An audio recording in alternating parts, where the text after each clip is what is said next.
하버드 대학의 생물학자인 윌슨이라는 사람이 개미 언덕이라고 하는 책을 펴냈는데 그 책에 이렇게 재미난 얘기가 있습니다. 개미는 옆에 개미가 죽었어요. 그런데도 왔다 갔다 하면서 자기 할 일을 합니다. 개미도 장례를 치르는데 장례 치를 생각을 안 하는 거예요. 며칠이 지나고 개미가 썩어요. 부패가 되고 썩은 냄새가 나는데 그 냄새가 올레산이라고 하는 화학약품 냄새 같은 게 나온답니다. 개미는 시각으로 죽었다 안 죽었다 이걸 판단을 못한대요. 후각으로 냄새로 느끼고 우리 동료가 죽었구나. 그럼 달려들어 가지고는 물을 갖고 쓰레기더미에 갖다 버린다는 거예요. 그래서 이 윌슨이라는 학자가 올레산이라는 그 화학약품을 살아있는 개미에게 딱 발라줬더니 그냥 살아있는데도 불구하고 다른 동료들이 물어다가 죽었는 줄 알고 쓰레기더미에 갖다 버리는 걸 봤어요. 그 희한한 개미 언덕에 나오는 재미있는 얘기인데 개미는 살아있어요. 그런데 몸에다가 올레산을 발라버리니까 자기들 동료 가운데는 죽은 자 취급을 받는 거예요. 오늘날 교인 중에는 교회 열심히 다닙니다.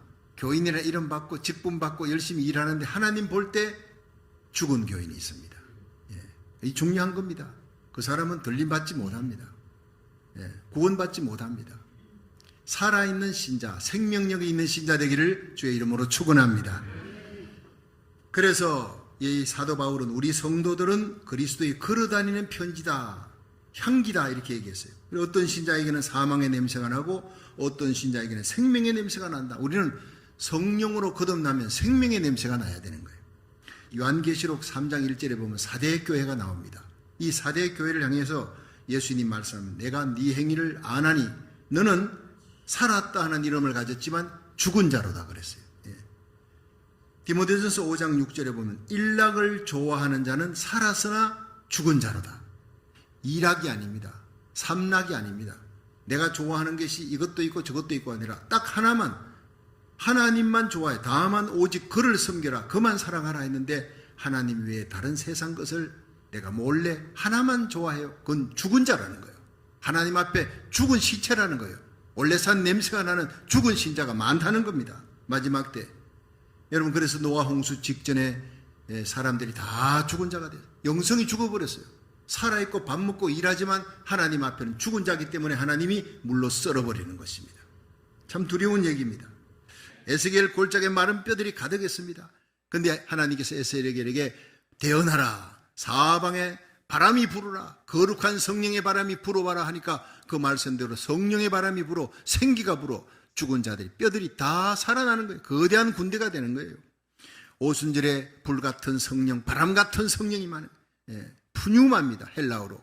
구약의 루아흐입니다. 하나님의 영입니다. 하나님의 생기가 거룩한 예배 가운데 부는 거예요. 모여서 120문도가 기도하는 가운데 거룩한 성령이 임하니까 그들이 방언을 하고 예언을 하고 하나님 높임을 드리고 그 적은 숫자가 예루살렘을 뒤집어 놓습니다. 바울 한 사람이 스페인까지 가서 하나님 복음을 전하는 가는 곳마다 산의 위험, 강의 위험, 도적의 위험에도 불구하고 교회를 세우고 죽은 자를 살리는 대적들을 물리치는 기적의 역사가 성령 받은 한 사람을 통해 일어나는 것입니다. 성령 받지 못하고 죽어있는 심령을 가진 100만 명의 크리스찬보다 살아있는 한 명의 신자를 살아있는 한 교회를 하나님이 지금 찾고 있다는 겁니다. 마지막 대부흥을 일으키기 위해 저와 여러분이 우리 자녀들이 우리 교회가 성령의 생기가 충만한 살아있는 교회가 되기를 주의 이름으로 축원합니다. 예수님의 제자들 3년 따라다녔죠. 예수님이 온갖 기적을 보았죠. 그 놀라운 말씀을 다 들었습니다. 예수님 물 위를 걸어가는 거 봤습니다. 죽은 나사로 살리는 거 봤습니다. 그분은 메시아다. 하나님의 아들이다. 선지자 정도가 아니다. 대단하다. 이 예수를 위해 목숨을 버리겠다. 따라갔지만 예수님 십자가 칠 때 다 도망쳐버렸어요. 죽은 신자가 돼버렸어요. 다락방에 꽁꽁 그냥 문 닫고 숨어있는데 예수님 나타나셨어요. 숨을 내쉬며 성령을 받으라 그랬어요. 성령 받지 못하면 너희들이 아무리 성경 100번 1000번 읽어도 소용없다는 거예요. 예수님 아무리 알아도 예수님 메시아다 하나님의 아들이다 알아도 소용없다는 것입니다. 하나님의 아들 예수 그리스도를 위해 목숨을 바치는 신앙, 복음 전하다가 목숨을 바치는 신앙은 성령 받아야 될 줄로 믿으시기 바랍니다. 예수 영이 없는 신자는 살아서나 죽은 신자라는 것입니다. 성령 충만하면 살아있는 신자가 됩니다. 세상을 이깁니다. 죄악을 이깁니다. 마귀 원세를 이깁니다. 육신의 정욕을 이깁니다. 이기는 자 되시기를 주의 이름으로 축원합니다. 어떻게 성령 충만을 받을 수 있느냐? 성령 충만한 삶은 어떤 것이냐? 첫째, 성령 충만한 삶은 세월을 아끼는 삶이다. 에베소 5장 15절에서 16절 한번 읽어봅니다. 시작. 그런즉 너희가 어떻게 행할 것을 자세히 주의하여 지혜 없는 자 같이 말고 오직 지혜 있는 자 같이 하여 세월을 아끼라. 때가 악하니라. 여러분, 마지막 때가 되면요, 하나님께서 지혜 있는 자, 성령이 주시는 지혜로 행하라는 거예요. 그것은 세월을 아끼는 삶이다. 때가 악해요. 엄난하고 패역한 이 어둠의 세상 속에 쓰나미같이 어둠이 몰려오는데 우리가 그것을 이기려면요, 성령 충만 받아야 되는데 여기서는 세월을 아껴라. 그것이 성령 충만이다. 그렇게 얘기합니다. 여기서 세월을 아껴라는 헬라어가 엑사고라 조메노이라고 하는 이 단어는 세월을 속량하라, 빼앗겼던 세월을 다시 찾아라, 모든 기회를 다시 살아, 마귀에게 빼앗겼던 세월을, 시간을 다시 찾아서 하나님께로 돌려드려라. 바로 이겁니다. 여러분, 나의 모든 죄를 대신 지고 내 죄를 속량하시기 위해 십자가에 달려 죽으시고 부활하신 예수님이 우리의 주인이신데, 우리의 왕이신데, 우리는 그의 신부입니다. 예수님의 십자가, 나의 십자가, 예수의 부활, 나의 부활. 그러면 예수님과 함께 죽고 함께 살아난 우리들이 나의 몸도 나의 삶도 이제는 내 것이 아닙니다. 나는 죽고 내 안에 그리스도가 살아계신 거예요. 갈라디아 2장 20절. 내가 그리스도와 함께 십자가에 못 박혔나니 이제는 내가 사는 것이 아니야 내 속에 그리스도께서 사시는 것이라. 내가 이제 육체 가운데 사는 것은 나를 사랑하사 나를 위해 자기 몸을 버리신 하나님의 아들을 믿는 믿음 안에 사는 것이니라. 이것이 성령 충만한 삶이라는 거예요. 그러면 내 시간, 내 삶, 나의 기쁨을 위해 투자했던 모든 것은 다 죽여버려야 돼. 못 박아, 옛사람의 습관을 쫓아가던 것은 못 박아버리고 나를 위해 죽으시고 부활하신 그 예수님을 위해 나의 모든 기쁨을, 나의 모든 시간을 다 바칠 수 있기를 주의 이름으로 축원합니다. 그 사람은 하나님과 동행하는 삶이요, 성령 충만한 사람이라는 거예요. 로마서 12장 1절에 보면 그러므로 형제들아 내가 하나님의 모든 자비하심으로 너희를 권하노니 너희 몸을 하나님이 기뻐하시는 거룩한 산제사로 드려라. 이는 너희의 드릴 영적 예배니라. 너희는 이 세대를 본받지 말라. 마음을 새롭게 함으로 변화함을 받아 하나님의 선하시고 기뻐하시고 온전하신 뜻이 무엇인지 분별하라. 분별하고 그 뜻대로 순종하라. 행동하라, 이 말이에요. 리빙 세크리파이스, 산제사로 드리라. 이게 성령 충만이라는 거예요. 그래서 우리가 십자가에 못 박습니다. 산제사로 드리는 것, 제사는 제물이 죽어야 되는데 이 제물이 살아있잖아요. 우리가 살아있는 채로 하나님 앞에 죽은 자로의 삶을 살아야 되는데 이게 뭐냐? 나에 대해서 죽는 거예요. 나의 기쁨에 대해서는 죽으라는 겁니다.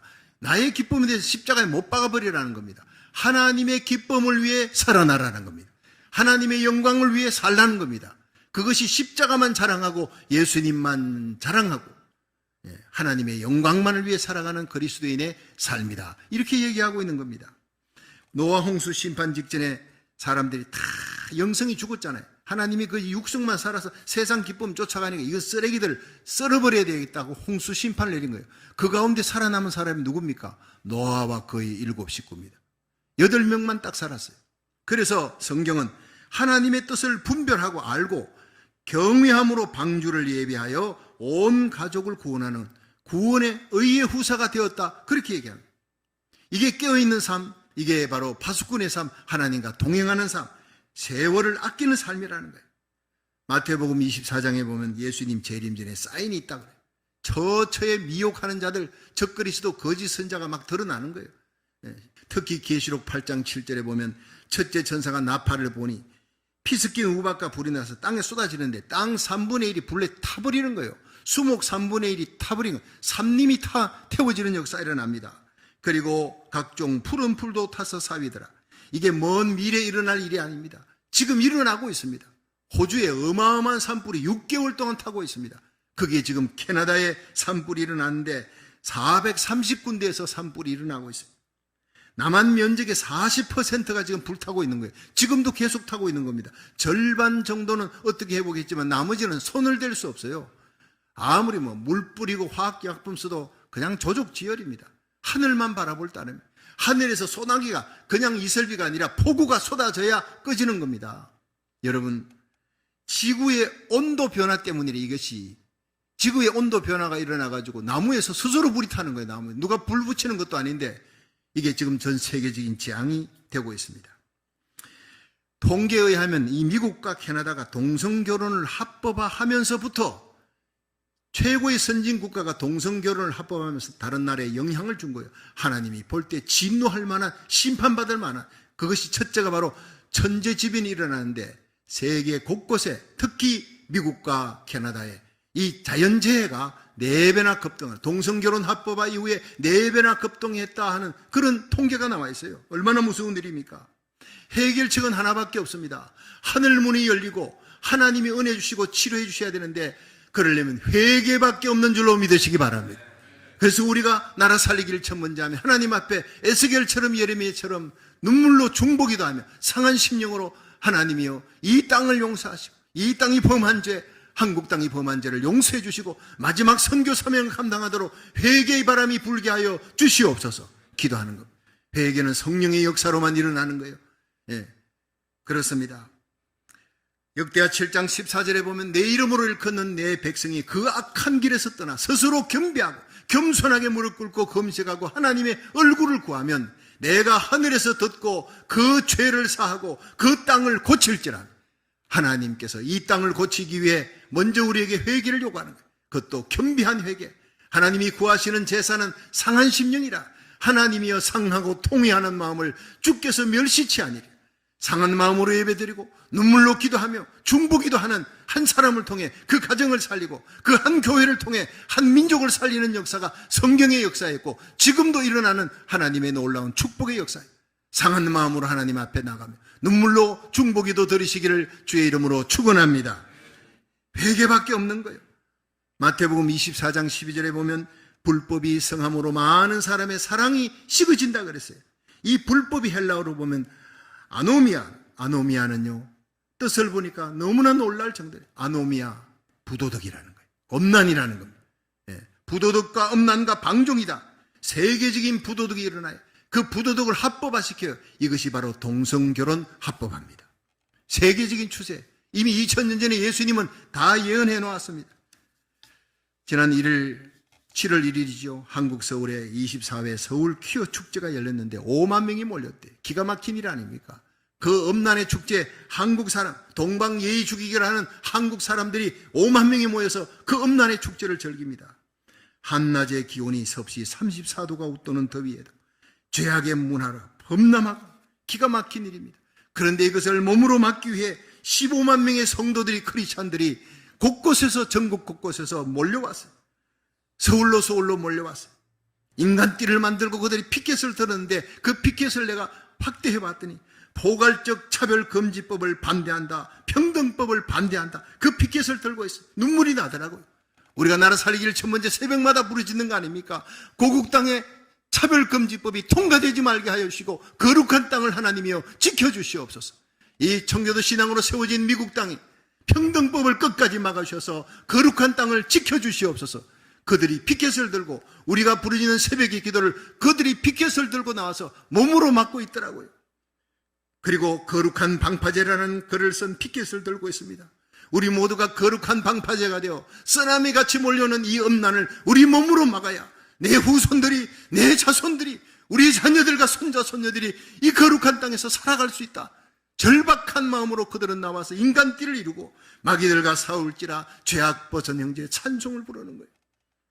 이 거룩한 땅을 지키자. 우리 후손들에게 거룩한 가정을 물려주는 거룩한 방파제가 되게 해 주옵소서. 목사님들이 눈물로 기도하는데 제 눈에서도 눈물이 쏟아지더라고요. 여러분, 정말 이 시대는 영에 속한 사람, 육에 속한 사람 갈라지는 거예요. 영에 속한 교회와 육에 속한 교회 갈라지는 겁니다. 중간지대는 없습니다. 저와 여러분, 우리 교회가 성령 충만하여 영에 속한 교회가 되기를 주의 이름으로 축원합니다. 여러분, 이 모든 일들을 바라보면서 우리가 깨어 있어야 되는 거예요. 파수꾼이 되어야 되는 거예요. 주님의 재림이 너무나 가까웠다는 것, 주님의 공중 재림이 너무나 가까웠다는 것을 우리는 알고 날마다 자신의 영혼을 깨끗이 하고 날마다 하나님의 뜻을 알고 충성하는 삶, 마귀에게 넘어간 세월을 빼앗아서 나의 기쁨이 아니라 하나님의 기쁨, 주님의 기쁨을 위해서 헌신하는 거룩한 파수꾼, 거룩한 방파제가 되기를 주의 이름으로 축원합니다. 둘째, 성령 충만한 삶은 주님의 뜻을 아는 삶이에요. 우리 다 같이 에베소서 5장 17절을 한번 읽어봅니다. 시작. 그러므로 어리석은 자가 되지 말고 오직 주의 뜻이 무엇인가 이해하라. 여기에서 어리석은 자는 주의 뜻을 이해를 못해요. 세상에 지식이 있고 박사 석사를 따도요, 세상 경험은 많아도 하나님의 뜻을 분별을 못해요. 그런데 지혜 있는 자는 주의 뜻을 안다는 겁니다. 성령께서 깨닫게 해주시는 거예요. 주의 뜻을 알고 행하는 것이 성령 충만한 삶이다, 이렇게 얘기하고 있습니다. 그래서 이해하라, 주의 뜻이 무엇인가 이해하라는 헬라어가 쉬니에테예요. 쉬니에테는요, 어떤 것에 마음을 쏟아 초점을 맞추고 최선을 다해 노력한다, 이거예요. 여러분, 사진을 찍었는데 이 사진이 너무 배경이 좋고 이거 참 걸작을 찍었구나, 명품이구나, 그 빼봤더니요, 뭐가 나옵니까? 두 겹으로 초점이 맞춰지지 않아서 이렇게 겹쳐 있는 거예요. 아무리 아까워도 이건 버리는 겁니다. 근데 찍었는데 너무 클리어하게 잘 나와서 초점이 맞춰진 것, 내가 아끼고 소중히 여깁니다. 하나님의 마음에 초점을 맞추는 저와 여러분 되기를 축원합니다. 이새의 아들 다윗을 보니 내 마음에 합한 자라, 내 뜻을 이루리라. 하나님의 마음에 합한 한 사람, 하나님의 마음에 합한 한 교회, 하나님이 그 한 사람 한 교회를 찾아 무너져가는 고국을, 미국을 살리고 교회를 살리는 역사가 일어나게 할 줄로 믿으시기 바랍니다. 많은 사람이 아닌 한 사람 바울 때문에 275명 유라글로 광풍에서 다 죽어마땅할 그 사람들이 한 사람 바울 때문에 살아나는 겁니다. 바울은 초점을 맞춘 삶, 기도하는 삶, 하나님의 뜻을 아는 삶을 살았기 때문에. 중요한 것은 주님의 뜻에 내 마음을 맞추는 거예요. 주님을 내게 맞추려 하지 말고 주님의 뜻에 맞추기 위해 성경을 읽고 기도하는 것입니다. 말씀을 듣는 것입니다. 여러분, 에녹은 보십시오. 홍수 심판 전에 그 패역한 시대에 살면서도 날마다 하나님과 동행했더라. 하나님과 동행하려면 그 뜻을 알아야 해요. 그 뜻에 맞추고 거룩하게 살아가는 거예요. 하나님과 대화하는 거예요. 그러니까 환난 전에 들림받아 올라가는 사람의 예표가 되었다, 이 말이에요. 그리고 우리에게 중요한 것은 하나님의 뜻을 아는 거예요. 제자가 스승의 뜻을 아는 것 중요합니다. 부모의 뜻을 잘 알아야 효자가 되는 거예요. 우리 성도들이 하나님의 뜻을 잘 알아야 하나님 앞에 충성된 성령 충만한 사람이 됩니다. 우리 성도들이 주님의 참 뜻을 몰라도 하나님의 말씀을 통해 신앙생활하면서 성령께서 깨닫게 해주시는 순간 우리의 눈에 눈물이 흐릅니다. 자기 아들을 우리 위해 아낌없이 십자가에 내어놓으신 하나님의 마음을 알 수 있기를 주의 이름으로 축원합니다. 우리의 삶에 일어나는 모든 것에 합력하여 선을 이루시는 사랑의 하나님을 믿으시기 바랍니다. 그 하나님을 믿으면 우리의 모든 삶에 일어나는 모든 것이 다 해석이 되어지는 거예요. 하나님의 뜻을 알고 자기 아들을 우리 위해 아낌없이 십자가에 내어놓으신 하나님이 어찌 그 아들과 함께 모든 것을 너희에게 은사로 선물로 축복으로 주지 아니하시겠느냐 믿으시길 바랍니다. 그렇습니다. 여러분의 남은 생애가 주님의 뜻을 이해하여 하나님의 사랑을 알고 충성하여 하나님 앞에 존귀하게 되는 성령 충만한 삶을 사시기를 주의 이름으로 축원합니다. 마지막 세 번째, 성령 충만한 삶은 감사가 넘치는 삶이에요. 우리 에베소 5장 18절에서 21절 한번 읽어봅니다. 시작. 술 취하지 말라. 이는 방탕한 것이니 오직 성령의 충만을 받으라. 시와 찬미와 신령한 노래들로 서로 화답하며 너의 마음으로 주께 노래하며 찬송하며 범사의 우리 주 예수 그리스도의 이름으로 항상 아버지 하나님께 감사하며 그리스도를 경외함으로 피차 복종하라. 여러분, 성도들이 성령 충만하게 되면 시와 찬미와 신령한 노래들로 찬송하는 거예요. 감사하는 거예요.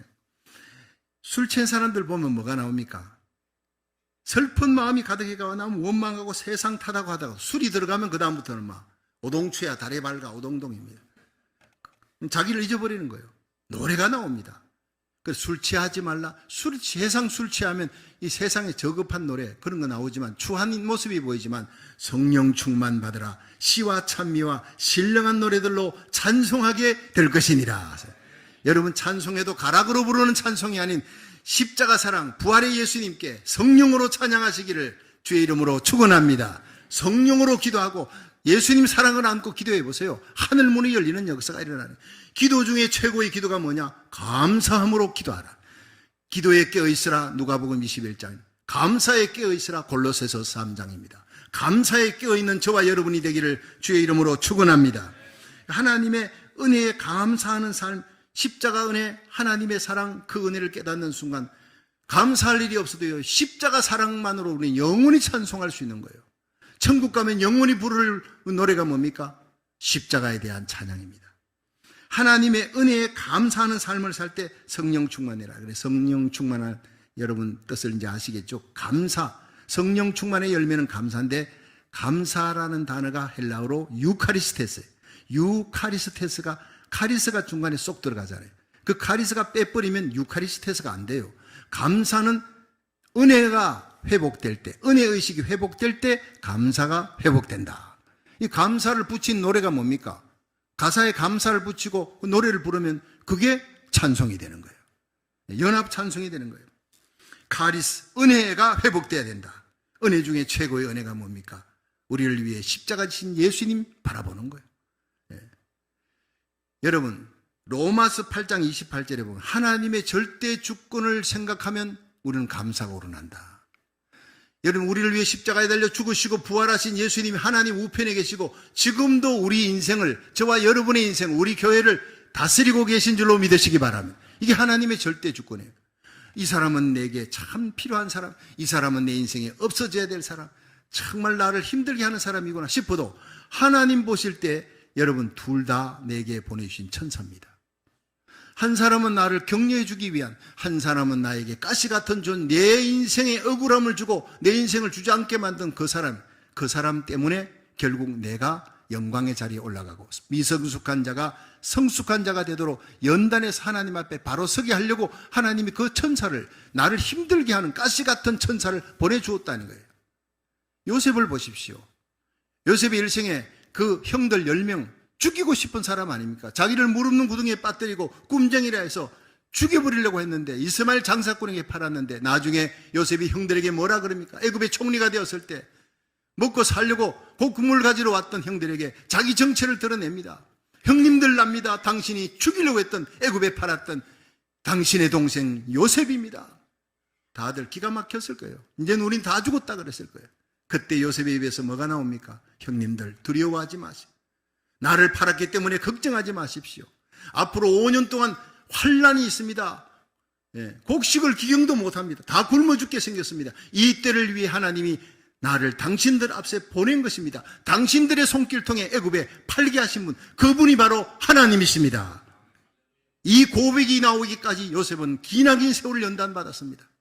하나님의 절대 주권을 믿는 신앙, 당신들이 나를 판 것이 아니라 하나님이 이 때를 대비해서 해와 달과 11별이 나에게 절하도록, 애굽을 살리고 팔레스틴을 살리고 부모 형제 살리도록 하나님이 나를 그런 방법으로, 그 눈물의 방법으로 나를 보내었을 따름입니다. 그런즉 내가 어찌 하나님을 대신하리까? 이 위대한 신앙, 하나님의 절대 주권을 믿는 신앙 가지면 세상에 미울 사람이 없어요. 손가락질을 할 사람도 없고 미운 사람이 없는 삶, 최고의 권세자인 줄로 믿으시기 바랍니다. 요셉이 그렇게 살았습니다. 하나님은 오늘도 우리가 이렇게 살기를 원합니다. 그것이 성령 충만인 줄로 믿으시기 바랍니다. 모든 일에 범사에 감사가 넘치는 삶을 사시기를 주의 이름으로 축원합니다. 우리가 모든 삶 속에 슬픔이 가득한 사람에게 사랑을 줄 수 있으려면 우리 가슴 속에 십자가 사랑을 품어야 돼요. 하나님의 사랑을 품어야 돼요. 미국의 어느 교회 강도가 권총 들고 나타나서 이 강단에 설교하는 목사님에게 다가갔습니다. 이 사람은 월남 전쟁에서 크게 정후군을 안고, 외상 정후군이라 무서운 겁니다. 거기서 우울증도 생기고 자살도 하고 남도 죽이고 막 집단로 생활하는데, 이런 사람들이요 교회에 들어왔어요. 그래서 목사님을 막 죽이고 하나님 없다 그러고. 근데 제가 샌디에고에 얼마 전에 갔다가 거기에 한국에서 목회할 때 만났던 김춘혜 집사님, 피러, 국제 결혼한 사람 부부를 만났는데, 한국에 있을 때는 그 남편이 그렇게 신앙이 좋지를 못했어요. 그냥 교회만 왔다 갔다 막 발도장 찍고 다녔는데 와서 보니까 얼마나 신앙이 좋아졌는지 몰라요. 그래서 교회 다니는데 교회에서 직분이 뭐냐, 하는 일이 뭐냐 물었더니 담임 목사님 경호원이라는 거예요. 그 목사님한테 뭔 경호가 필요하냐 했더니 미국 교회는요, 그냥 갑자기 예배 드리는데 문 열려가지고 권총 강도가 나타나서 목사님 쏴 죽이고 성도 죽이고 다반사로 일어난다는 거예요. 그래서 자기가 군인이니까 권총을 갖고 있다가 목사님 쏠라 그러면 자기가 그걸 처리하는 경호반이라고. 아, 그러냐고. 근데 실제로 미국에서 어느 교회에서 일어난 일입니다. 목사님이 설교하는데 문이 열리고 그냥 권총 강도가 나타났어요. 쏠라고 하는데 목사님의 한마디가 그 권총 강도의 손에 총을 내려놓게 만들었다는 유명한 얘기입니다. 무슨 말을 했습니까? 목사님이 자기를 향해 권총을 들고 다가오는 그 강도를 향해 God loves you. 하나님 당신을 사랑합니다. 형제여, May I help you? 내가 당신에게 뭘 도와줄까요? 그 두 마디였어요. 거기에 그냥 그 자리에 권총 강도가 서 있다가 권총을 내려놓고 무릎을 꿇고 울기 시작했어요. 목사님이 나가서 품에 안고 기도해 줬습니다. 권총 강도의 권총을, 그 분노의 총을 내려오게 만들었던 것은 하나님의 사랑을 선포한 거예요. 하나님은 당신을 사랑합니다. 내가 당신에게 뭘 도와줄까요? 이것이 바로 이 시대의 교회의 역할인 줄로 믿으시기 바랍니다. 세상 사람들의 손에 들고 있는 그 정오와 미움의 손에 그 모든 무기를 다 내려놓을 수 있는 능력은 하나님의 사랑밖에 없는 줄로 믿으시기 바랍니다. 그렇습니다. 감사할 때 행복해집니다. 성령 충만은 감사 충만이요, 사랑 충만이요. 이것은 교회의 특권이요, 성도들의 특권이요. 감사와 사랑은 성령의 열매예요. 감사할 때 행복해지고 사랑할 때 하나님의 영광이 드러날 줄로 믿으시기 바랍니다. 우리들의 남은 생애가 날마다 세월을 아끼는 삶으로, 날마다 주의 뜻을 이해하는 삶으로, 감사하고 사랑하는 삶으로 더욱 성령 충만하여 이 어둠의 세상을 천국으로 만들어 나가다가 우리 주님 만날 수 있기를 주의 이름으로 축원합니다.